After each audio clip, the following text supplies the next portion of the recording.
आस था हर राह में, आस था हर चाह में, आस था हर भाव में, आस था सद्भाव में। आस था, आस था।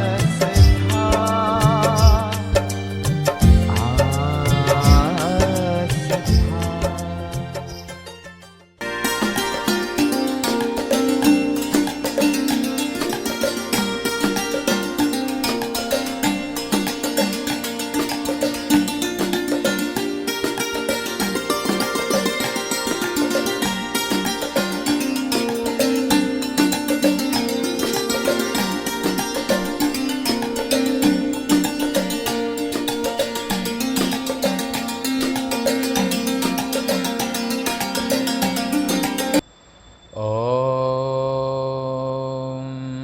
नारायणं नमस्कृत्य नरो चैव नरोत्तमं देवीं सरस्वतीं व्यासं ततो जयमुदीरयेत्।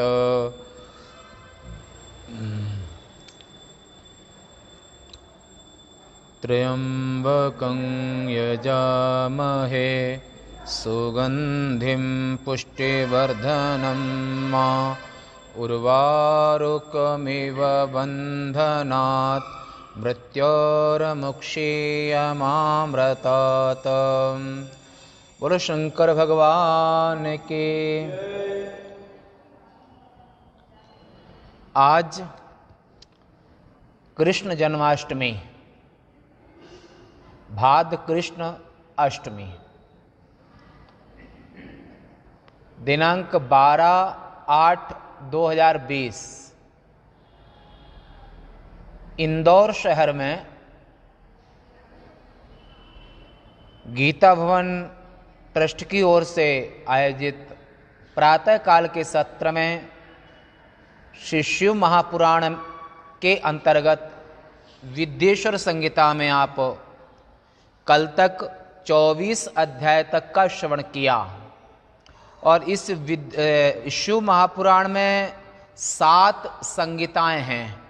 7 संहिताओं में पहली संहिता वो विद्येश्वर संहिता है और इस संहिता में 25 अध्याय हैं।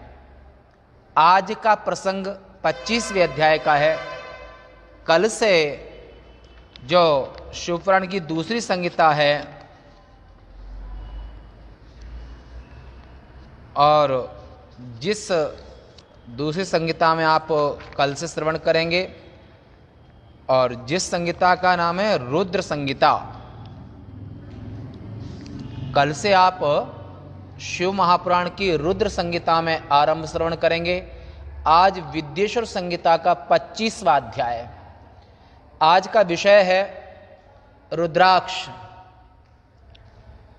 बोला क्या विशेषता रुद्राक्ष में है जो कि सनातन धर्म में और हिंदुओं में इसको भगवान की तरह पूजा करते हैं।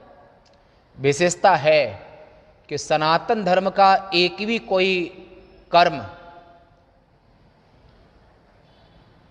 मन माना नहीं है, कहीं न कहीं कोई कारण है। अब आज का रुद्राक्ष विषय जब प्रसंग आज का है ही, तो रुद्राक्ष में छेद करने की जरूरत नहीं होती है। छेद किया हुआ रुद्राक्ष अच्छा होता है।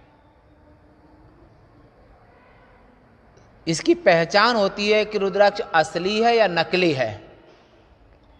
रुद्राक्ष के गुड़िया को, पर माला मरा कच्चा हो तो बात अलग है, या छोटा गुड़िया हो और तागा ज़्यादा हो सकता है ऊपर आ जाए। पर असली रुद्राक्ष की पहचान है कि ये पानी में जैसे डालोगे तो डूब जाएगा। असली रुद्राक्ष की, चाहे ये हो, हमसे प्रैक्टिकल देख भी सकते हैं।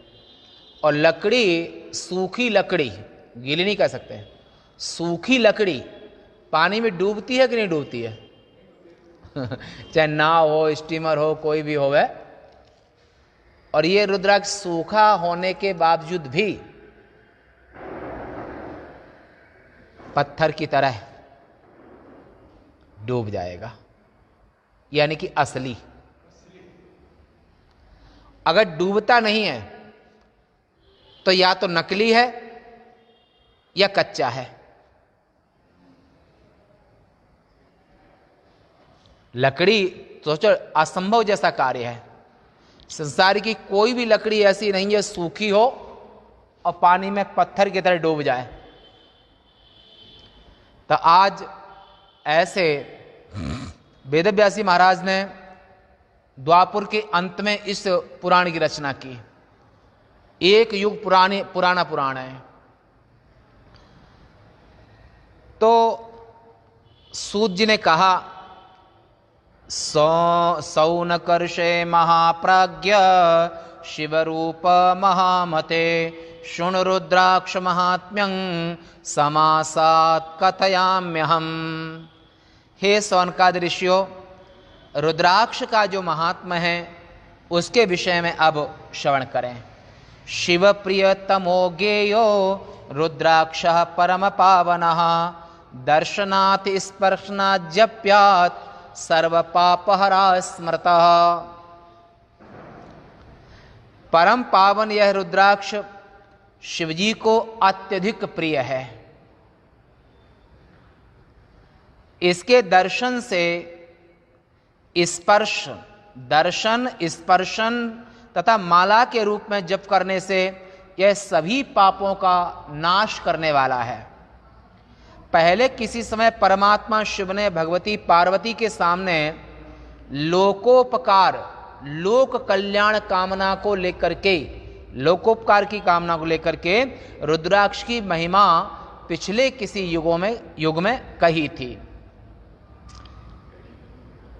शिवजी कहते हैं, हे शिवे श्रूयतां तु महेशानि रुद्राक्ष महिमा शिवे कथयामि तव प्रीत्या भक्तानां हितकाम्यया। रुद्राक्ष के प्रति तुम्हारे प्रेम को देख करके और भक्तों के हित की कामना लेकर के भक्तों के कल्याण के लिए अब रुद्राक्ष का जो महात्मा है उस महात्मा के विषय में श्रवण करो। पहले दिव्य 1000 वर्षों तक, दिव्य 1000 वर्ष किसे कहते हैं?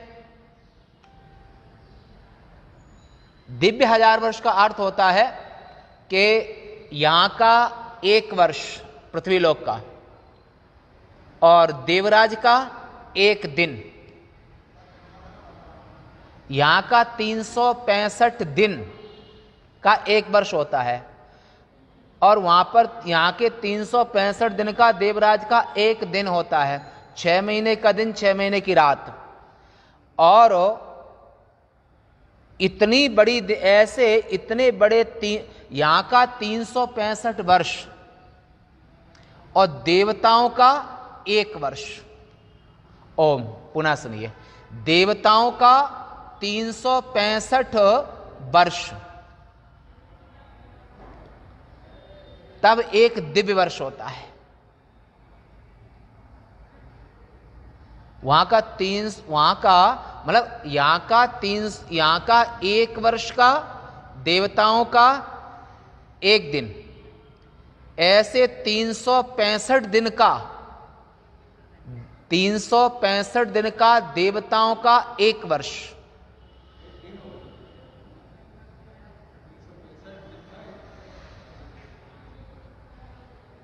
पुनः यहां का 365 नहीं, देवताओं का 365 वर्ष नहीं, फिर गलत हो गया। यानी कि यहां का 1 वर्ष देवताओं, यहां का 1 वर्ष देवताओं का 1 दिन, यहां का 365 वर्ष देवताओं का 1 वर्ष। ठीक है। अब और ऐसे वहां पर ऐसे दिव्य 1 वर्ष तक, ओम 1000 वर्ष तक, ऐसे दिव्य 1000 वर्षों तक, माने देवताओं का वर्ष, मनुष्य का नहीं, देवताओं का वर्ष, ऐसे दिव्य 1000 वर्षों तक तप करते हुए, एकाग्र मन करते हुए मेरा मन कुछ विचलित हो गया। महादेव ने कहा, हे शिवे, संसार का उपकार करने वाले परम ईश्वर, सर्वथा स्वतंत्र, मैंने अपने दोनों आंखें खोल दी। जब समाधि में मन समाधि से विचलित हुआ तो आंखें खोल दी, देखा, आंख खोल करके आंख खोल दी, तब मेरी आंखों से जल की बूंदें गिरी, आंसू। उन आंसुओं से रुद्राक्ष के वृक्ष उत्पन्न हुए। महादेव के आंसुओं से रुद्राक्ष के, और कौन से आंसू? देखो, समाधि और प्रेम के आंसू शीतल होते हैं और दुख के आंसू गर्म होते हैं। महादेव का जो तपो में समाधिस्थ, समाधि से उठ करके वहां पर प्रेमाश्रु, सहसा में आंसू निकल पड़े, समाधि से उठे, प्रेमावेश हैं, ऐसा प्रेमावेश में माने समाधि से उठे, तो ऐसे उस प्रेमावेश में जो आंसू निकले, उन आंसुओं से ये रुद्राक्ष का पेड़ तैयार हुआ। तब मेरी आंखों से जल के बूंदें गिरी, उन आंसुओं से रुद्राक्ष के वृक्ष उत्पन्न हुए और उन्होंने भक्तों का हित करने के लिए वृक्ष रूप धारण कर लिया। उन्हें विष्णु भक्तों तथा चारों वर्णों को दे दिया। वे गौड़ देश की भूमि में, गौड़ देश कौन सा होता है भारत देश में? गौड़ देश कौन सा है बताओ? अरे हैं? तुम जहां रह रहे हो ये मालवा, इसमें 10-12 जिले हैं, ठीक है। और जो अहमदाबाद, कर्णावतीपुरी वो थी है। और ऐसे ही और द्वारिका तरफ में तो दूसरे देश वहां पर, अब देखो नाम याद, कीकट देश है ना। और ऐसे ही कुरपांचाल, ये जो दिल्ली तरफ के कुरपांचाल हैं। और दक्षिण के 4 प्रांत द्रविड़ देश, केरल, कर्नाटक, आंध्रा और तमिलनाडु, द्रविड़ देश। और तुम्हारा जो नर्मदा खंड यानी कि जबलपुर का जो क्षेत्र है वो गोंडवाना, बरगी डैम, ये जो अमरकंटक से उधर तक, उड़ीसा के बॉर्डर तक, तो उड़ीसा के बॉर्डर तक, और हिंडोरी, अमरकंटक, शहडोल, हिंडोरी, जबलपुर, बरगी और आगे नीचे तक, वो गोंडवाना देश, नर्मदा का खंड। और जो भरूच जिसे आज कहते हैं आप, भरूच को कहते हैं भृगु क्षेत्र, और हिमालय के क्षेत्र को केदार खंड, काशी को काशी खंड, और नर्मदा के दोनों तटों को नर्मदा खंड स्कंद पुराण में।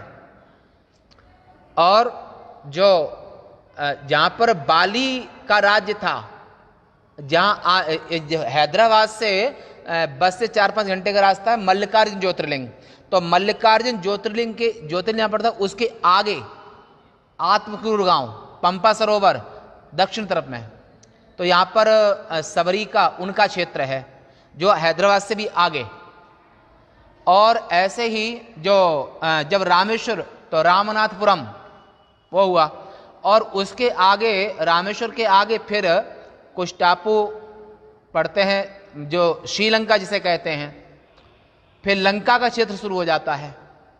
तो ऐसे पूरे भारत देश में अलग अलग इन क्षेत्रों को, जैसे अंग वंग कलिंग, अंग माने भागलपुर बिहार में, काशी से आगे ना भागल, बंग माने बंगाल, कलिंग माने उड़ीसा पहले के, और कामरूप आज का आसाम, कामरूप देश।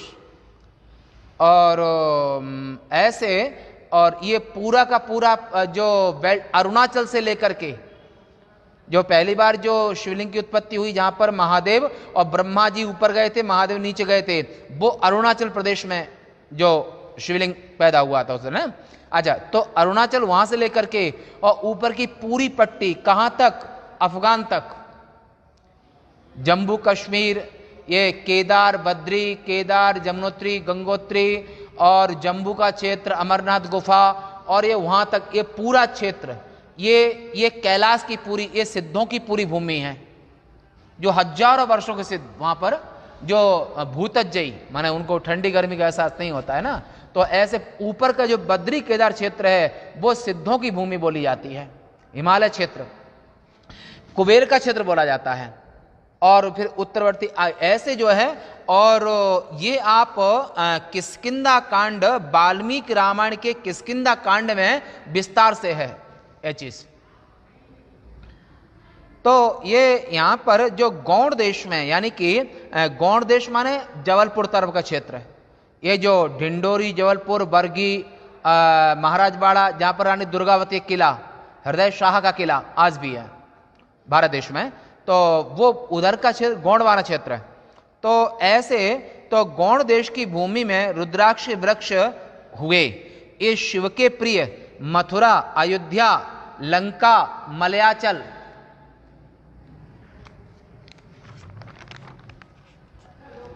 काशी आदि देशों में पाप समूह का नाश करने के लिए वेद की प्रेरणा से उत्पन्न हुए। मेरी आज्ञा से, महादेव कह रहे हैं कि मेरी आज्ञा से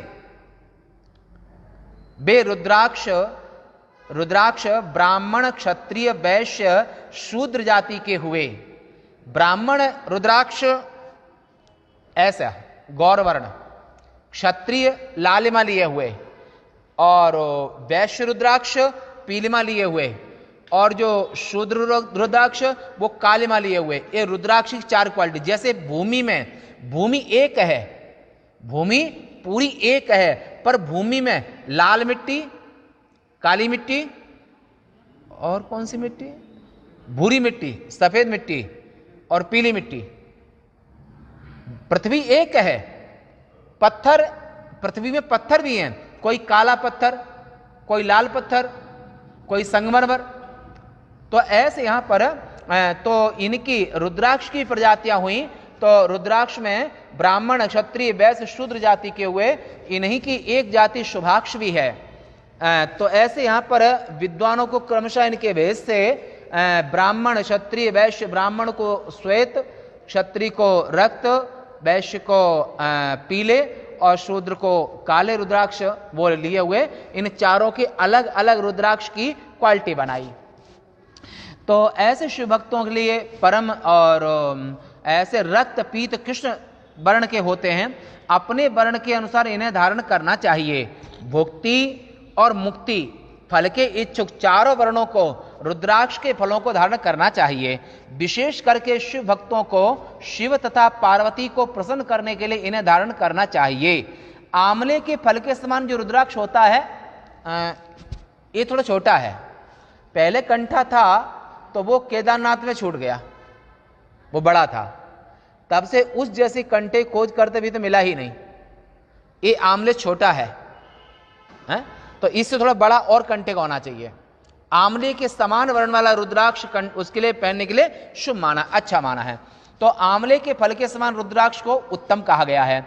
और बेर के समान, ये बेर के समान हो गया, बेर के समान, अथवा ऐसे भी बेर होते हैं। तो बेर के समान जो मध्यम है, चने के बीज के बराबर रुद्राक्ष के फल को अधम कहते हैं। फिर भी इनकी प्रज्ञा कही जाती है, तुम शिवे, तुम भक्तों के हित की इच्छा से इसे भक्ति पूर्वक सुनो। हे महेश्वरी, बेर के फल के बराबर रुद्राक्ष भी संसार में सुख सौभाग्य को बढ़ाता है। आंवले के बराबर रुद्राक्ष सभी प्रकार के अरिष्टों को, माने दुखों को नाश करता है। आंवले के समान जो रुद्राक्ष होता है वो आपत्ति, विपत्ति, दुखों को नाश करने वाला होता है, अरिष्टों का विनाश करता है। और गुंजा के समान जो रुद्राक्ष होता है वह सभी प्रकार के अर्थों को देने वाला होता है। जैसे जैसे छोटा होता है वैसे वैसे उसका अधिक फल होता है। छोटा भी खराब नहीं होता है, छोटे का फल रुद्राक्ष बड़ा भी अच्छा है, छोटा भी अच्छा है, मध्यम भी अच्छा है। तो जैसे जैसे छोटा होता है वो और अधिक फल वाला होता जाता है। एक दूसरे से 1.1 फल अधिक देता है, ऐसा विद्वानों ने कहा है। पापों का विनाश करने के लिए रुद्राक्ष धारण करना चाहिए हर किसी को। इसलिए सभी कामनाओं को पूर्ण करने वाले इसे अवश्य धारण करना चाहिए। हे शिवे, जिस प्रकार इस संसार में रुद्राक्ष फल को देने वाला देखा गया है, वैसे अन्य कोई माला नहीं होती है। रुद्राक्ष की माला श्रेष्ठ होती है। चंद्रशेखर चंद्रशेखर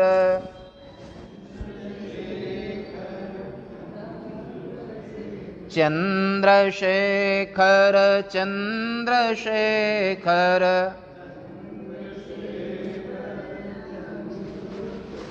कथा में जितना प्रेम होगा, जितना स्नेह होगा, जितना जिज्ञासा होगी और जितना आपको रीढ़ सीधी होगी, आलस नहीं आएगा, प्रमाद नहीं आएगा। और क्योंकि ईडा पिंगला सुषुम्ना, ये वो ईडा पिंगला और बीच की सुषुम्ना, कथा सुनने में कहने काल में जो नाड़ी का संचार वो सुषुम्ना में हो तो अच्छा है।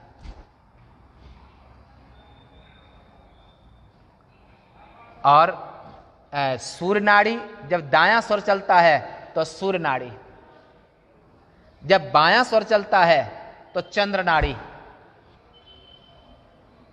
और मध्यम स्वर होता है तो समाधि अच्छी लगती है।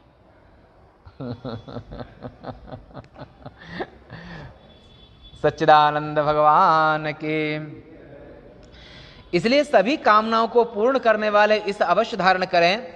और जिस प्रकार इस संसार में रुद्राक्ष फल को देने वाला देखा गया है, वैसी अन्य कोई माला नहीं है। सम रुद्राक्ष कैसा होना चाहिए? सम, एक बराबर माला होनी चाहिए। माने ये विषम नहीं होना चाहिए, एक बराबर, छोटा बड़ा नहीं कि छोटा भी गुद है वो भी गुद, ऐसा नहीं। रुद्राक्ष एक समान, जो उससे फल आपको अच्छा मिलेगा। तो एक यानी कि जो सम स्निग्ध यानी कि चिकना होना चाहिए, स्निग्ध, दृढ़, स्थूल और कंटकों से युक्त मनोहर आकृति वाले रुद्राक्ष अच्छे होते हैं।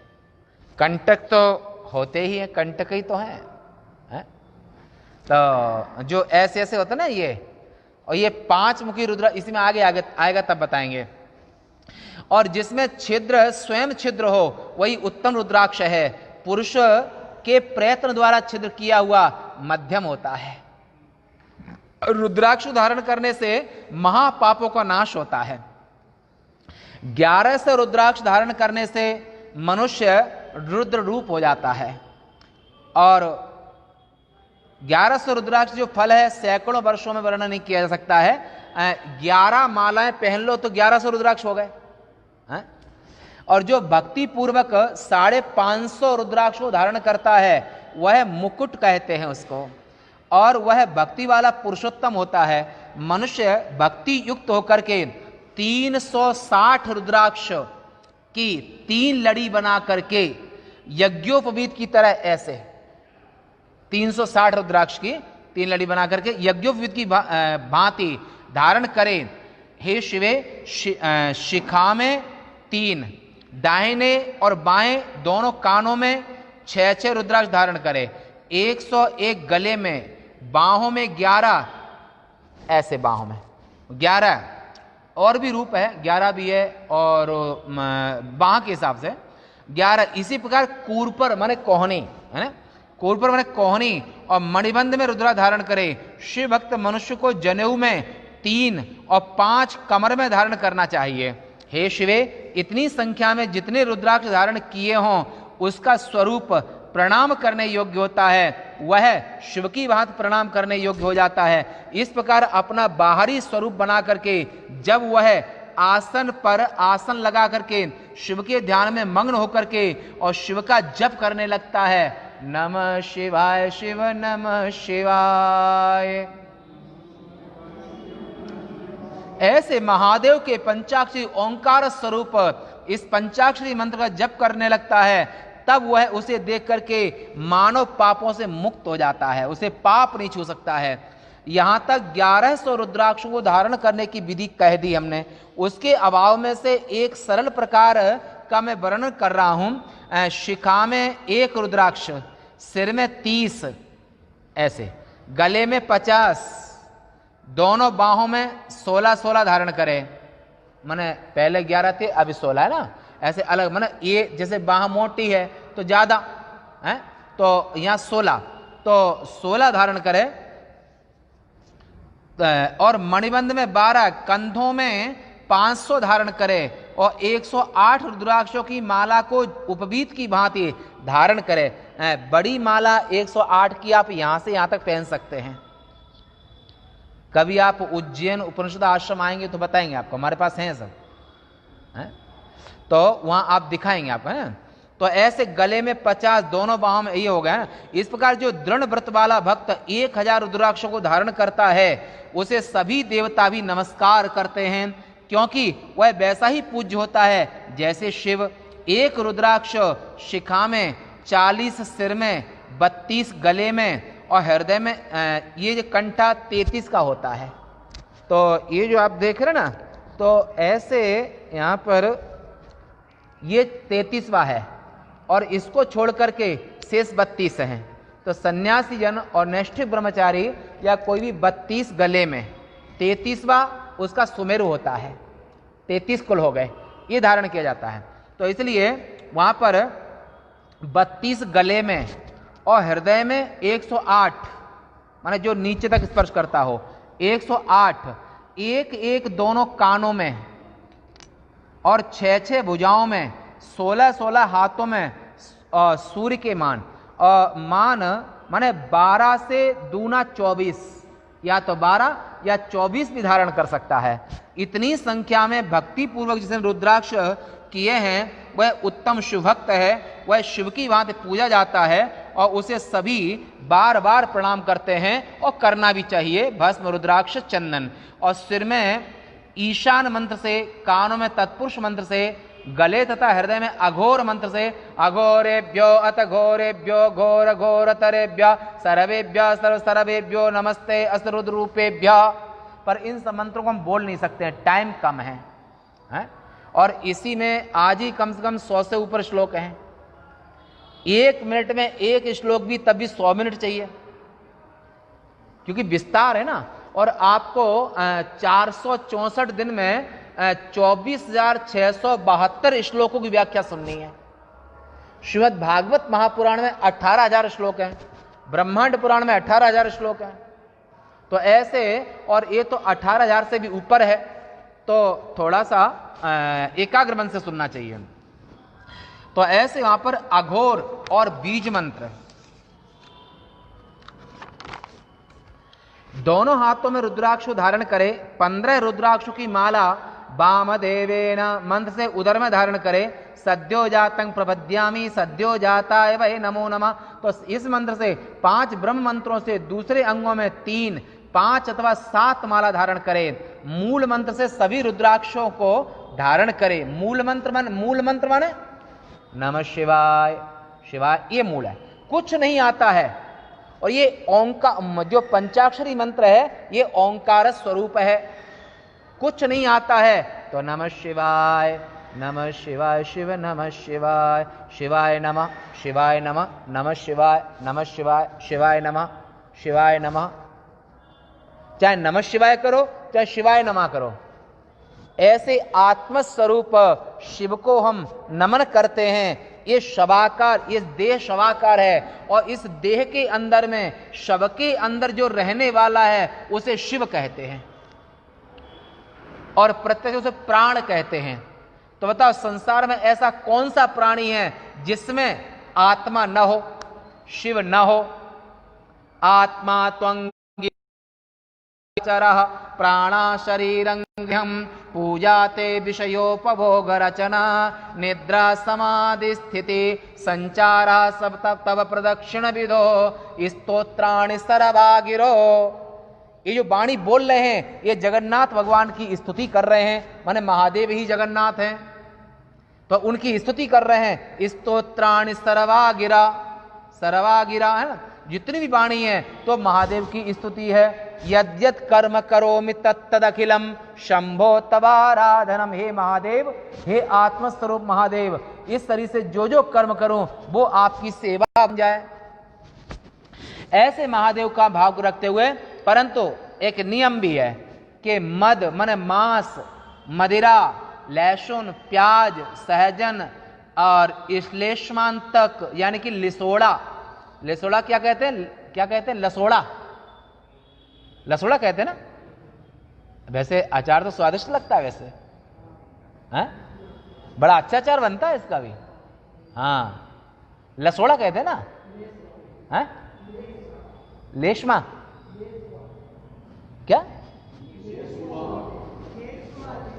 अच्छा, हाँ जी। तो इसलिए लिसोड़ा तथा पालतू सुअर का मांस, इन्हें रुद्राक्ष धारण करने वाले पुरुष को नहीं खाना चाहिए। अब तो बड़ा घाटा हो गया, लहसुन गया, प्याज गया, लसोड़ा गया, अब बचा ही क्या? बोला बचा तो बहुत कुछ है। जगन नियंता ने बहुत कुछ बनाया है। जी, तो इसलिए जो रुद्राक्ष धारण करने वाला का इन चीज का निषेध कर दिया। और सफेद रुद्राक्ष ब्राह्मण को, लाल रुद्राक्ष क्षत्रियों को, और वैश्यों को पीला, शूद्रों को काला धारण करना चाहिए। यही वेदोक्त मार्ग है। लोग कहते हैं क्योंकि बिना वर्ण व्यवस्था से वेद की रक्षा नहीं हो सकती है। अच्छा सोचो, वर्ण व्यवस्था क्या है? पृथ्वी में लाल मिट्टी, भुरभुरी मिट्टी, काली मिट्टी, सफेद मिट्टी। अगर तुम्हारा खेत काली मिट्टी वाला है तो कोई लेगा नहीं क्या? अगर भूरी मिट्टी वाला तो कोई लेगा नहीं क्या? अगर चाइना का बस चले तो काली भूरी सब ले ले। विस्तारवादी नीति। ऐसी संसार में वेद भवन कहते हैं कि न वित्तेन तर्पणियो मनुष्य, मनुष्य धन से, और धन माने पृथ्वी, इससे कभी तृप्ति होती नहीं है। तो जैसे पृथ्वी के 4 कलर हैं और इस पृथ्वी से ही तुम्हारी देह बनी हुई है, तो वहां पर जैसे पृथ्वी के 4 कलर हैं ऐसे ही उनके लिए अलग अलग विधान किया। ऐसे ही रुद्राक्ष ब्रह्मचारी, गृहस्थी, वानप्रस्थी आदि को नियम पूर्व धारण करना चाहिए रोज। यह परम रहस्य है। यह रुद्राक्ष अत्यंत पुण्यों से प्राप्त होता है। इसका त्याग करने से वे नरकगामी हो जाते हैं। आंवले से छोटे और अत्यंत छोटे और टूटे, किसी प्रकार से गुणों में हीन, कंटक रहित। अगर सोचो ये चिकना रुद्राक्ष हो, माने ऐसे कंटक ना हो, तो वो नहीं पहनना चाहिए। अगर घिस जाए तो भी नहीं, माने कंटक होना जरूरी है ऐसे, हैं? तो कंटक रहित, घने हुए और छिद्र रहित रुद्राक्ष को मंगल की कामना करने वाला पुरुष धारण ना करे। किंतु चना के बराबर छोटे रुद्राक्ष की प्रशंसा की गई है। चना के बराबर रुद्राक्ष माने ऐसा भी पहन सकते हैं, चना के बराबर। क्यों? चना इतना ही बड़ा होता है, इससे बड़ा होता है। वो अपना देशी चना तो इतना ही बड़ा होता है, और वो दूसरा जो होता है ना कावेरी, क्या ना, काबुली, हाँ, वो तो विदेशी है। और जितना फायदा देशी करता है, और देशी चना स्वास्थ्य के लिए भी अच्छा होता है। तो आयुर्वेद में कहते हैं जो खाए चना वो रहे बना, घोड़े के समान शक्ति देता है। देशी हो पर काबुली नहीं, देशी। तो यहां पर तो जो चना के समान रुद्राक्ष ये श्रेष्ठ कहा है। और यह रुद्राक्ष मेरा चिन्ह है, इसे सदैव धारण करे। ये भगवान शिव का रूप है भस्म रुद्राक्ष। और सभी वर्णों और सभी आश्रमवासियों, स्त्रियों और शूद्रों को भी शिवजी की आज्ञा से रुद्राक्ष को धारण करना चाहिए, स्त्रियों को भी। हाँ, ऋतुकाल का समय छोड़ करके, और शमशान जाने के पहले उतार देना चाहिए, और 4 दिन के लिए स्त्रियों को उतार देना चाहिए, है? तो ऐसा यहां पर। और साधु जन माने जो विरक्त हो गए हैं उनके लिए कोई मंत्र, उनके लिए सबसे बड़ा मंत्र है ओंकार। साधु जन ओंकार का उच्चारण करके रुद्राक्ष को धारण करे, और नमः शिवाय मंत्र का जप करे, कोई भी धारण करे। ऐसा और जो है वो ओंकार का ही रूप है। और दिन में धारण करने से रात्रि के पाप नष्ट होते हैं, रात्रि में धारण कर दिन के पाप नष्ट होते हैं, और दोनों संध्या के सब पाप नष्ट हो जाते हैं। जो मनुष्य इस संसार में त्रिपुंड, जटा और रुद्राक्ष को धारण करते हैं वे यमलोक में कभी नहीं जाते हैं। रुद्राक्ष, त्रिपुंड और जटा। पर सन्यासी में जटा का प्रावधान नहीं है, वानप्रस्थी में है, तृतीय आश्रम है।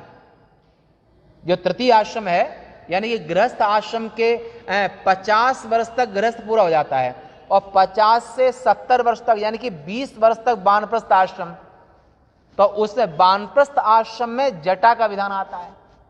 सन्यासी में गुटागुट माने वो मुंडन का विधान आता है, ब्रह्मचारी और सन्यासी, और वानप्रस्थ में जटा का। तो यहां पर तो रुद्राक्ष, जटा और भगवान शिव का मंत्र, उनके पास यमदूत कभी नहीं आते हैं। जो एक रुद्राक्ष को सिर में, माथे पर त्रिपुंड धारण करते हैं, जो सदैव पंचाक्षर मंत्र का जप करते हैं 24 घंटा, वे साधु पुरुष पूज्य होते हैं। उनको प्रणाम करना चाहिए, उनको मत्था टेक के प्रणाम करना चाहिए। यमराज ने अपने दूतों से कहा था कि जो शिव मंत्र का जप करता हो, रुद्राक्ष पहना हो, उसे कभी लेके मत आना। और ऐसे जैसे रुद्राक्ष की महिमा है, ऐसे तुलसी की कंठी की महिमा है। अगर गले में तुलसी की माला है तो अभी यमदूत नहीं आएंगे। तुलसी की माला अगर कंठ में है तब भी यमदूत नहीं आएंगे। तो ऐसे यमराज ने मना कर दिया है। तो रुद्राक्ष सभी प्रकार के पापों का नाश करता है, अतएव उसे धारण करने वाला मेरा प्रिय होता है। हाथों, बाहों और सिर में जो रुद्राक्ष धारण करता है उसे कोई मार नहीं सकता है। वह शिवरूप होकर के संसार में शिव भावे सुखी विहरण काश्यं स्वपच गेहेवा। जो भगवान शिव का भक्त हो चुका है, चाहे काशी में रहे, चाहे संसार में कहीं भी विचरण करे, उसकी रक्षा स्वयं महादेव करते हैं।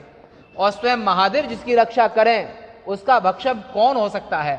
सीम की चापी सके कौतास, बड़ रखबार रमापति जासो। शिव और विष्णु में भेद नहीं है। आपने पहले सुना था भगवान महादेव ने खुश होकर के, क्यों खुश हुए थे महादेव? महादेव भगवान विष्णु की सत्य निष्ठा को देख करके बड़े प्रसन्न हो गए, और उन्होंने, महादेव ने भगवान विष्णु को ईश्वरता प्रदान कर दी कि आज से तुम ईश्वर माने जाओगे और हमारे तुम्हारे में भेद नहीं होगा। तो ऐसे ऐसे भगवान रुद्राक्ष की माला गले में होती है तो उसे कोई मार भी नहीं सकता है। भगवान विष्णु उसकी रक्षा करते हैं कि सभी भक्तों की रक्षा का जो भार, जो दायित्व है वो भगवान विष्णु को दे दिया है। कब? एक कमल तह राख्यो गोई, कमल नयन पूजा चह सोई। कठिन भक्ति देखी जब शंकर, भय प्रसन्न दिए इच्छित वर। एक बार नहीं, कई वरदान दिए और चक्र को दे दिया। ये चक्र भक्तों की रक्षा करेगा। तो ऐसे यहां पर जो सदैव देव दानवों का बंधनी हो जाता है, वह देखते ही पूजनी एवं शिव के समान पापों का नाशक होता है। और संत दर्श जिम पात कट रही, जो संत है, जो रुद्राक्ष, भस्म और भगवान शिव का नाम का जप करता है, इसके दर्शन करने से गृहस्थों के पाप नष्ट होते हैं, संसारी लोगों के पाप नष्ट होते हैं।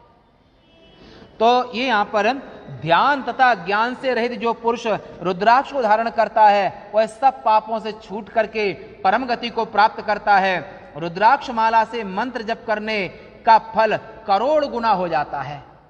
देखो, रुद्राक्ष माला किसके लिए होती है ये बात हम बता रहे हैं आपको श्री विद्या रत्नाकर से, दूसरे ग्रंथ से। तो रुद्राक्ष माला होती है मोक्षाय।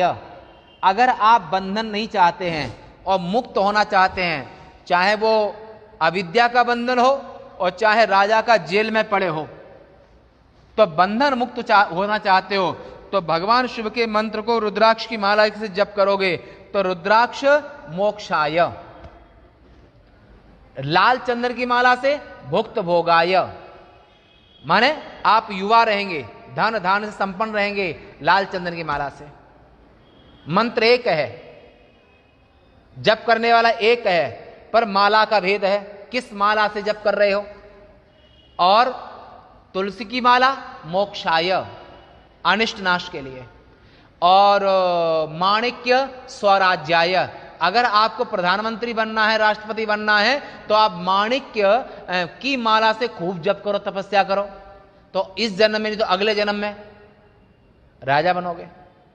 और स्फटिक मणि सर्वेभ्य कामेभ्य, स्फटिक मणि से जप करता है वो सभी कामनाओं को सिद्ध करने वाली होती है। ऐसे माला जिस माला से जप करोगे वो सिद्धि मिलेगी।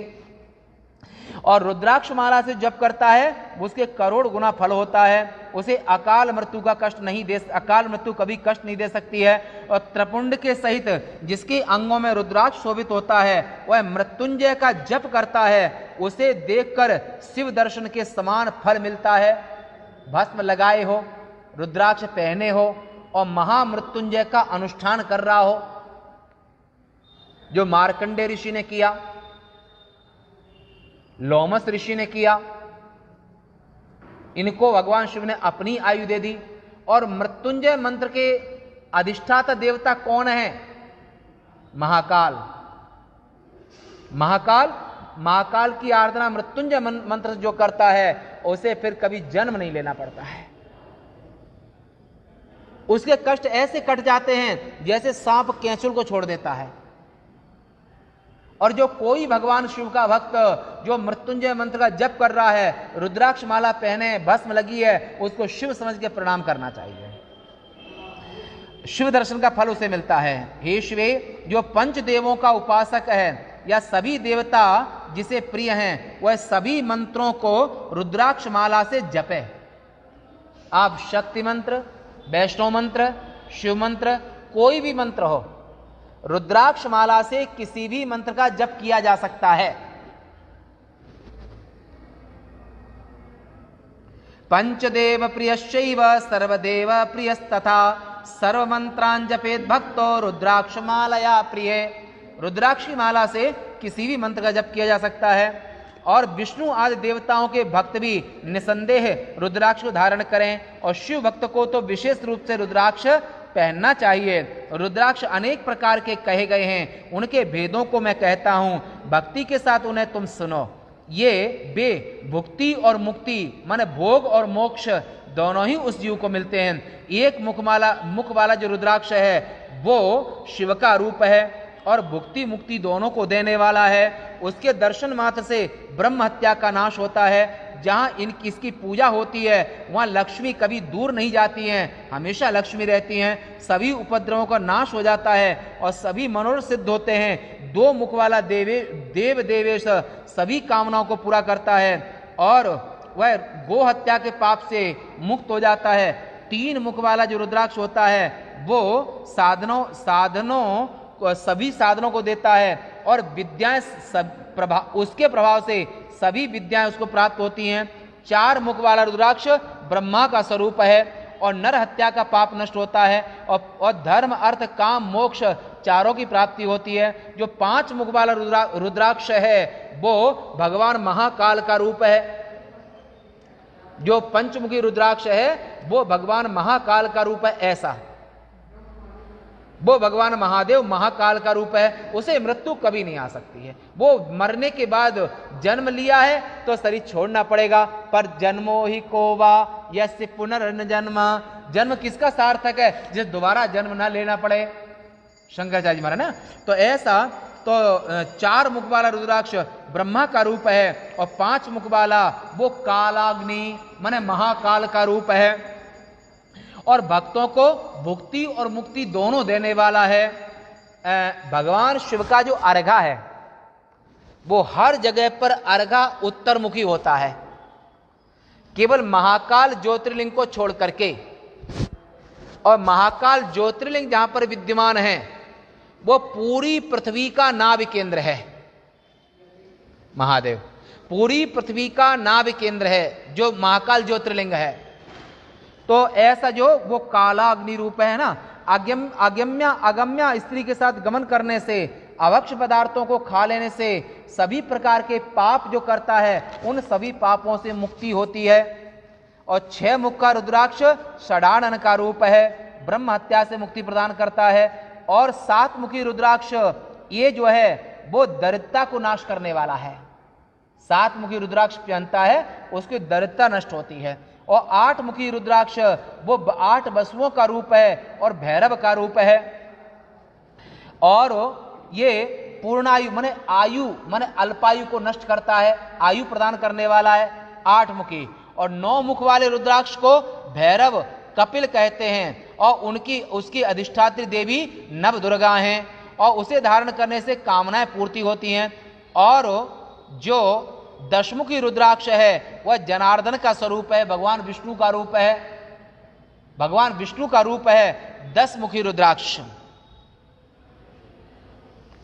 उसे धारण करने से कामनाएं सिद्ध होती हैं। और 11 मुखी रुद्राक्ष जो होता है वो स्वयं रुद्र होता है, 11 रुद्र का रूप होता है और सभी स्थानों पर विजयी होता है वो 11 मुखी धारण करने से।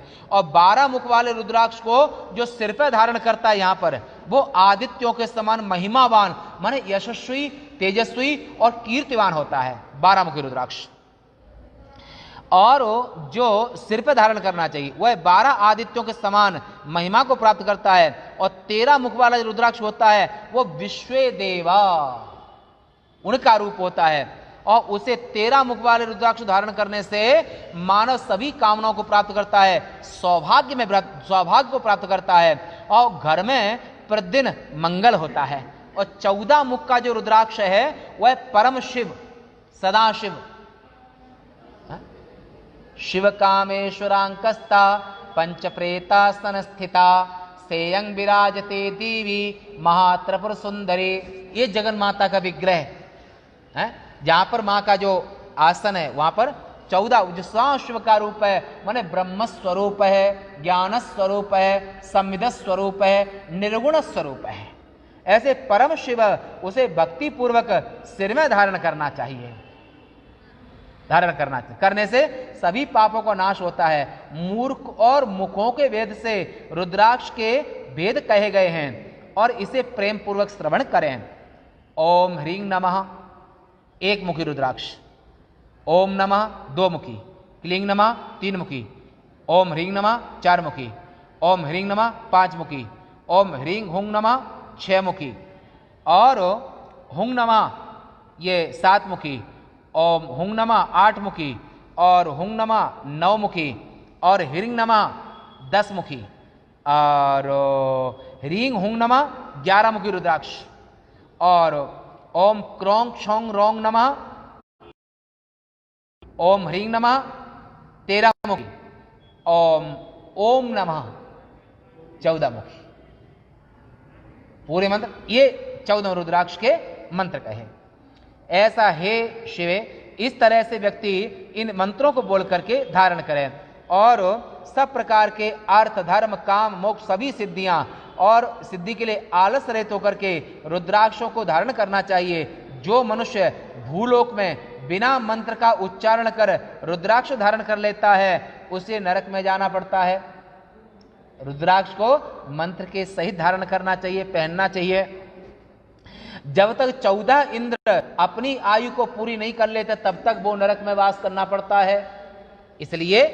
इसलिए कोई भी काम होता है बिना मंत्र के नहीं होता है। इसलिए गुरुमुखी होना चाहिए, गुरु दीक्षा अवश्य होना चाहिए और गुरु दीक्षा प्राप्त करके और मंत्र के अनुसार, विधि के अनुसार और क्रिया करना चाहिए।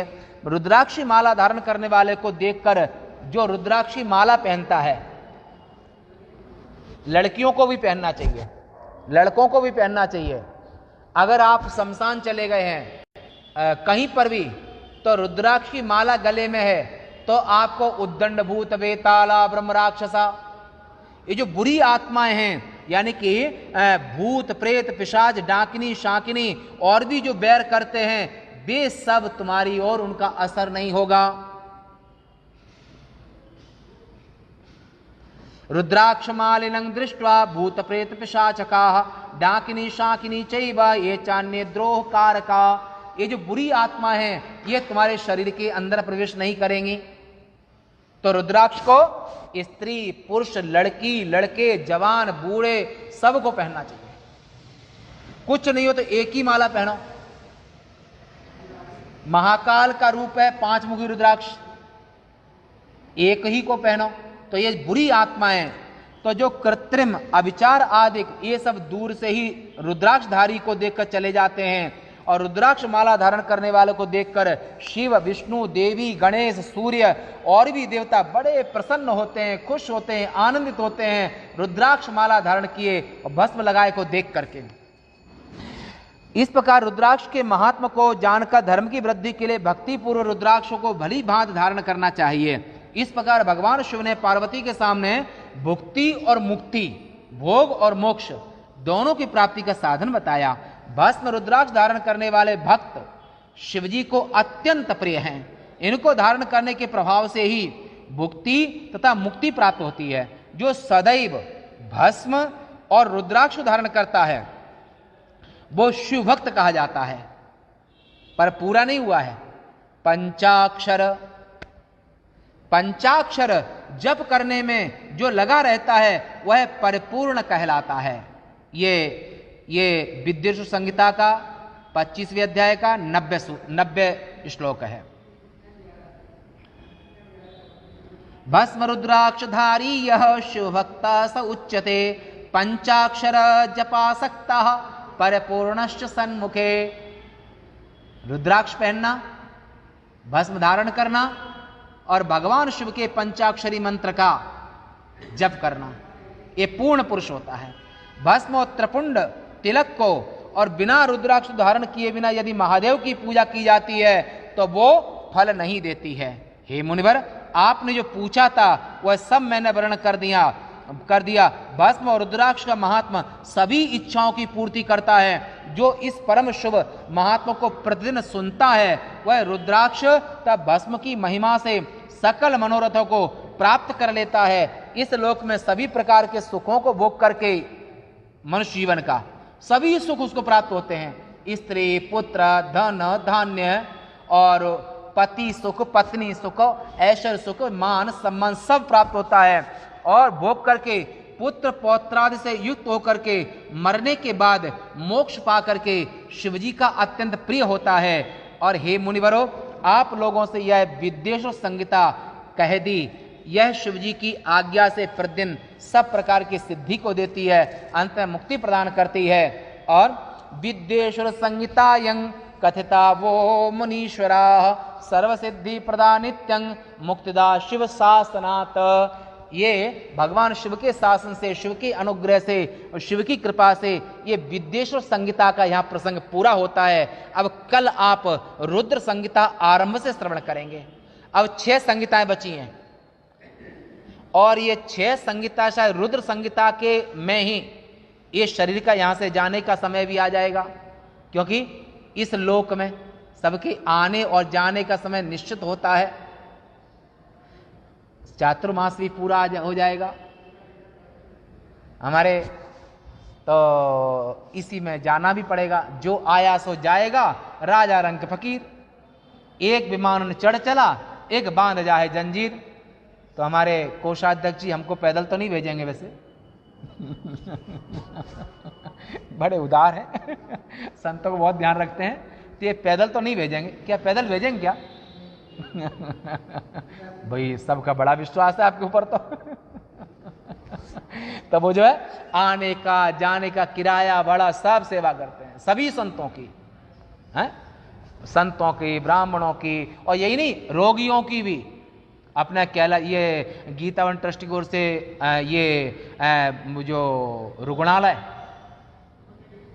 अब क्या हमें स्वभाव से ही संस्कृत शब्द तो आते हैं पर अंग्रेजी शब्द नहीं आते हैं। रुग्णालय शब्द आ गया, कठिन है जबकि, परंतु चिकित्सालय नहीं आया हॉस्पिटल नहीं आया। तो ऐसे यहाँ पर हॉस्पिटल की, और जिनको अन्न की जरूरत है, अन्न दान, वस्त्र दान, ये सब अपना जो 65 वर्षों से गीतावन ट्रस्ट प्राणी मात्र की सेवा के लिए हमेशा तत्पर रहता है।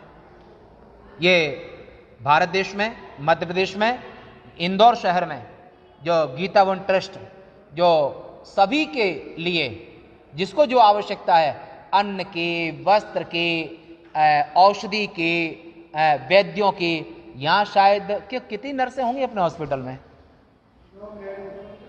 100 नर्सें।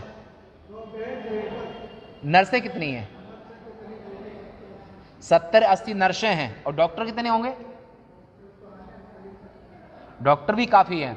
70-80 तो नर्सें हमेशा रहती हैं। तो ऐसे हमारे गीतावन ट्रस्ट की ओर से ट्रस्टियों के लिए बहुत बहुत आशीर्वाद। और अब ये विद्युत संगीता के यहाँ पर विराम देते हैं। कल से अपन पुनः आनंद से, और आज भगवान कृष्ण की जन्माष्टमी है, सभी लोग और ये कथा सामूहिक करेंगे। भगवान कृष्ण जन्माष्टमी दिन में यहाँ अपने गीतावन में आज है, तो सभी को हम न्योता नहीं दे सकते हैं, निमंत्रण नहीं दे सकते हैं, आपका जैसा मन हो, क्योंकि यह प्रशासन का ऐसा है कि 5 लोग से ऊपर नहीं रह सकते हैं, ऐसा भी है। तो न्योता तो नहीं दे सकते हैं, परंतु दिल से भाव तो दे ही सकते हैं कि आप जहाँ भी रहें, घर में, वहीं पर भगवान कृष्ण का जन्मोत्सव अवश्य मनाना, आज व्रत करना। और जो व्रत करता है कृष्ण जन्माष्टमी को, वो पुण्य का भाजन होता है। वाणी को विराम देते हैं और शिव महापुराण में आए हुए लाइव में सभी के लिए ओम नमो नारायणाय। पूर्णमदः पूर्णमिदं पूर्णात् पूर्णमुदच्यते पूर्णस्य पूर्णमादाय पूर्णमेवावशिष्यते। ओम शांति शांति शांति। शंकरं शंकराचार्यं केशवं बादरायणं सूत्रभाष्य कृतौ वन्दे भगवन्तौ पुनः पुनः। ईश्वरो गुरुरात्मेति मूर्तिभेद विभागिने व्योमवद्व्याप्तदेहाय दक्षिणामूर्तये नमः। ओम शांति शांति शांति।